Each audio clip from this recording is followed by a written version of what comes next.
Гостиницы в этом доме нет уже более 7 лет, но реклама продолжает висеть. Желающие остановиться в центре города доставляли жильцам массу неудобств. В принципе, могло бы висеть, да, и никому не мешает, но нет, потому что так как приходят люди, вот, которые именно нуждаются в гостинице, приходят. Если вот там телефон не работает, они все равно вот звонят, те ребята. Дом номер 7/1 стал первым в новой городской акции «Забытая вывеска». Главная цель – избавить фасады домов и предприятий от устаревшей информации и привести их в соответствие со всеми стандартами.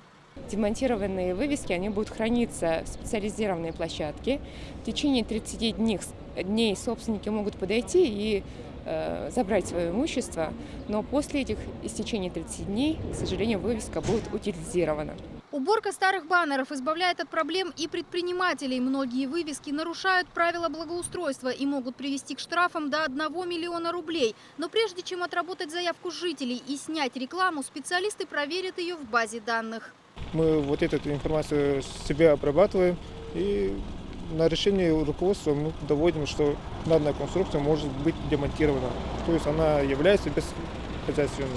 Свою работу по поиску неправильных вывесок ведут и сотрудники ГИБДД. Особое внимание инспекторы уделяют компенсаторам над дорогами. Сегодня остались только единичные объекты, но уже убраны более 300 рекламных баннеров.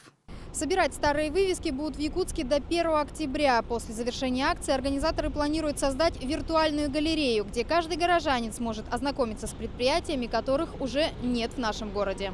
Анна Лебединская, Роберт Набиев, Вести, Якутск.